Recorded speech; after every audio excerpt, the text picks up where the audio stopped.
Essay on CPEC in Urdu. پاک چین اقتصادی راہداری CPEC ایک بہت بڑا تجارتی منصوبہ ہے جس کا مقصد جنوب مغربی پاکستان سے چین کے شمال مغربی خود مختار علاقے سنکیانگ تک گوادر بندرگاہ ریلوے اور موٹر وے کے ذریعے تیل اور گیس کی کم وقت میں ترسیل کرنا ہے۔ اقتصادی راہداری پاک چین تعلقات میں مرکزی اہمیت کی حامل تصور کی جاتی ہے۔ گوادر سے قاشقر تک تقریباً 2442 کلومیٹر طویل ہے۔ یہ منصوبہ مکمل ہونے میں کئی سال لگیں گے۔ اس پر کل $46 بلین لاگت کا اندازہ کیا گیا ہے۔ راہداری چین کی 21ویں صدی میں شاہراہ ریشم میں توسیع ہے۔ پاکستان کی قدرتی طور ملا جغرافیائی محل وقوع اسٹریٹجک پوزیشن اس قدر اہمیت کا حامل ہے کہ پاکستان پوری دنیا کی تیل، گیس، زراعت، صنعتی و معدنی پیداوار اور منڈیوں کے درمیان پل بن سکتا ہے۔ اس قدرتی محل وقوع کی اہمیت اور افادیت کو مدنظر رکھتے ہوئے پاکستان اور چین نے مل کر پاک چائنا اقتصادی راہداری منصوبہ بنانے کا فیصلہ کیا ہے، جو قاشقر سے شروع ہو کر گلگت بلتستان اور خیبر پختونخوا اور پھر بلوچستان سے گزرے گا۔ واضح رہے کہ پاک چائنا اقتصادی راہداری منصوبہ دنیا کا سب سے بڑا معاشی منصوبہ ہے۔ یہ ہزاروں کلومیٹر ریلویز، موٹر ویز، لاجسٹکس لائنز اور بندرگاہوں کا ایک مربوط نظام ہے۔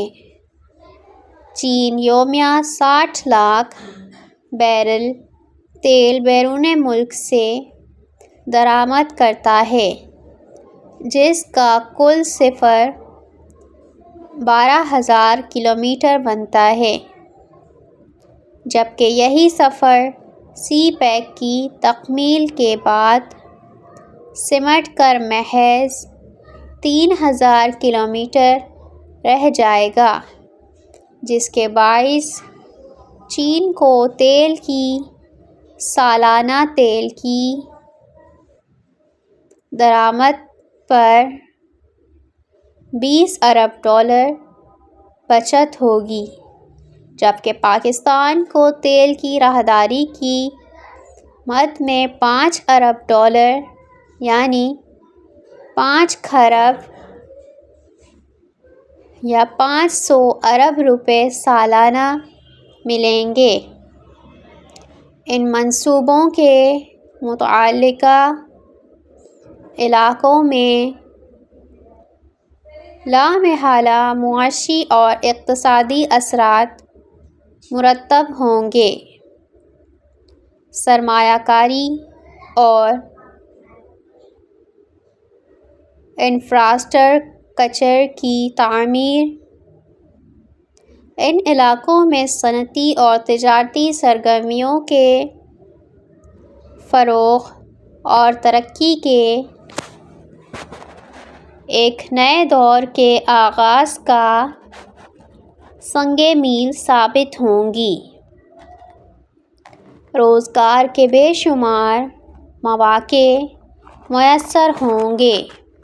غربت کے خاتمے کے لیے یہ مواقع لاکھوں خاندانوں کو غربت کی بیڑیوں سے آزاد کر سکیں گے۔ اگر تمام منصوبے پروگرام کے مطابق مکمل ہو گئے تو زیادہ تر علاقوں میں کاروبار، صنعت اور تجارت کا روایتی انداز اور طرز ہمیشہ کے لیے بدل جائے گا۔ پاکستان کے لیے یہ ایک انتہائی مؤثر و سنہری موقع ہے کہ اس منصوبے سے اپنے بہترین معاشی مفادات اور متناسب علاقائی ترقی کے مطابق اس سے فائدہ اٹھائے۔ بلوچستان، خیبر پختونخوا اور گلگت بلتستان براہ راست اس منصوبے کا حصہ ہوں گے، جبکہ دوسرے صوبے روڈ نیٹ ورک کے ذریعے منسلک ہوں گے۔ منصوبوں کی تیاری، ان میں مقامی صنعتوں کی شمولیت، مقامی لیبر اور افرادی قوت کی کھیت سمیت بہت سے حساس اور دور رس اہمیت کے معاملات اس پروجیکٹ کے فوائد کے حصول میں اہم کردار ادا کریں گے۔ مختصر یہ کہ سی پیک کے ذریعے پاکستان دنیا میں ایک مستحکم اقتصادی قوت اور حامل ملک بن کے ابھرے گا۔ اسی وجہ سے پاکستان مخالف طاقتوں اور گروہوں کی نیندیں حرام ہو چکی ہیں، جو کہ پاکستان کو پھلتا پھولتا نہیں دیکھ سکتیں۔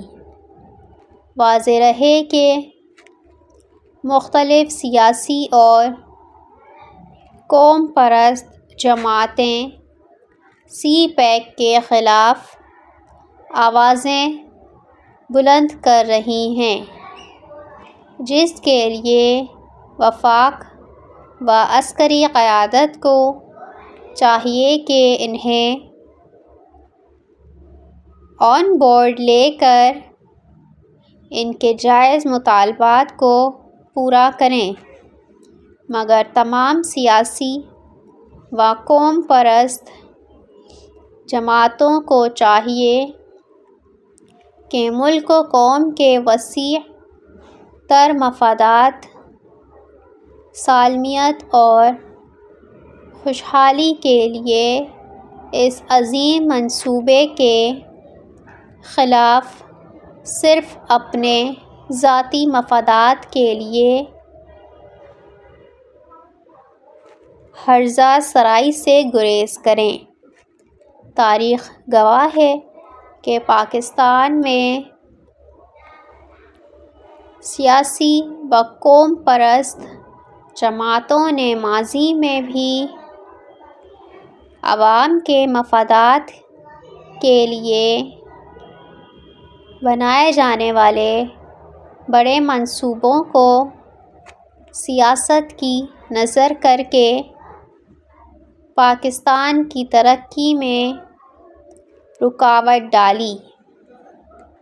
اگر اس بار ایسا کیا گیا تو انہیں سخت ترین عوامی رد عمل و مزاحمت کا سامنا کرنا پڑے گا۔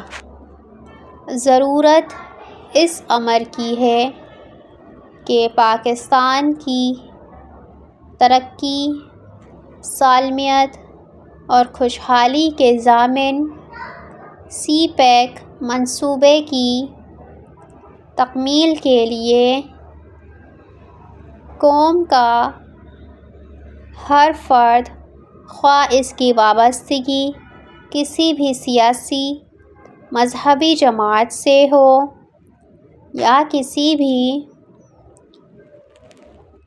علاقے و زبان قوم سے ہو، اس کو چاہیے کہ مل کر ملک کی ترقی میں حائل رکاوٹوں کو مشترکہ جدوجہد کر کے اس عظیم ترین منصوبے کو پایۂ تکمیل تک پہنچا کر پاکستان کو ترقی کے نہ ختم ہونے والے سفر پر گامزن کریں۔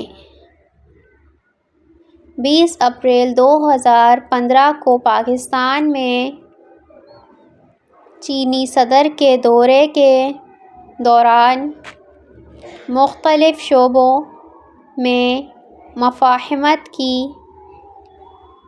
51 یادداشتوں پر چین اور پاکستان کے درمیان منصوبوں پر دستخط ہوئے تھے۔ راہداری کے بڑے منصوبے جو دو طرفہ تعاون سے ہیں، ان منصوبوں میں سے بہت سے منظور کر لیے گئے ہیں اور کچھ ابھی تک مطالعات کی وجہ سے رکے ہوئے ہیں، جن کو بہت ہی جلد تکمیل تک پہنچایا جا سکتا